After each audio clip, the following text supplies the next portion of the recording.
Panasonic wpadł na pomysł, że gdybyśmy mieli komputery, które będą działały dobrze nie tylko w biurze czy w domu, ale również w ciężkich warunkach albo na przykład w plenerze, to znacznie zwiększyłoby naszą produktywność. W końcu, ile można siedzieć w czterech ścianach przed telewizorem, popijając różne napoje, skoro czasami trzeba zmierzyć się z rzeczywistością.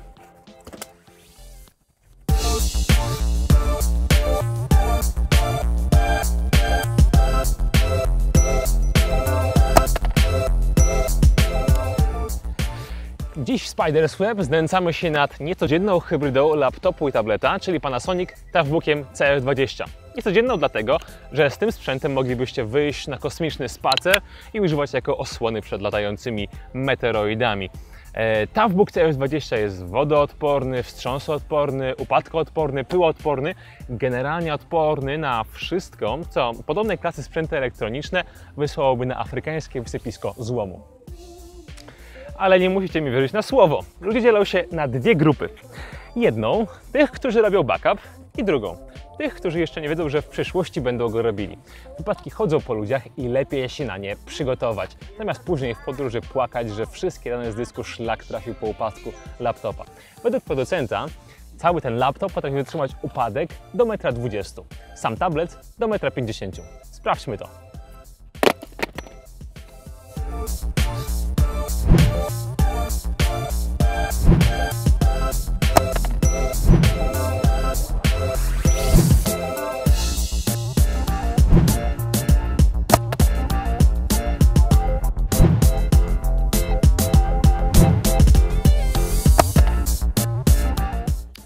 Polskie lato charakteryzuje się tym, że kiedy nie pada, znienacka zza chmury może wyjść słońce, co zwykle zmienia wszystkie elektroniczne urządzenia, ich wyświetlacze w lusterka. Można się w nich przeglądać, ale czytanie internetu to porywanie się z motyką na słońce właśnie.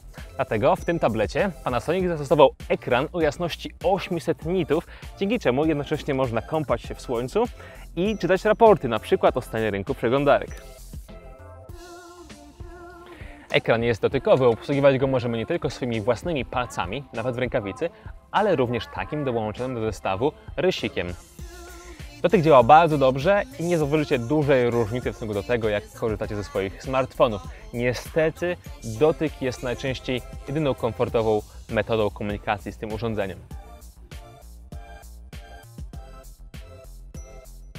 Gładzik w tym sprzęcie to jakaś porażka. Nie dość, że jest bardzo mały, często w ogóle nie odczytuje nacisku palca, przerywa, to jeszcze przyciski pod nim są po prostu niekomfortowe. Mam wrażenie, że jest to związane z wodoodpornością całej konstrukcji, ale w tym kształcie gładzik jest do niczego nieprzydatny. A skoro już przy wodoodporności jesteśmy, to Panasonic Toughbook CF20 ma normę IP65, co oznacza, że strugi wody nie zakłócą pracy procesora Intel Core M5 6. generacji wspieranego przez zintegrowaną kartę graficzną, 8 GB RAMu, a także dysku SSD 256 GB.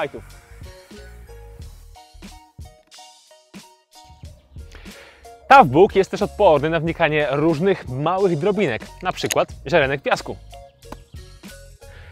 Czy to będzie jeden z tych killer feature'ów, które uzasadnią kupno Toughbooka za 14,5 tysiąca złotych?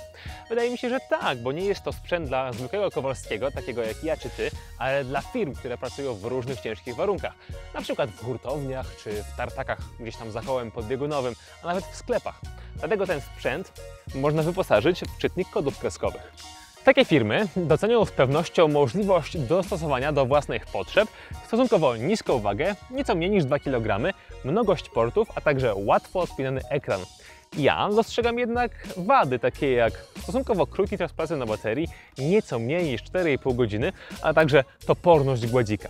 Jeśli to dla Was nie problem, to Toughbooki to w tym momencie najlepsze urządzenia do niecodziennych zastosowań.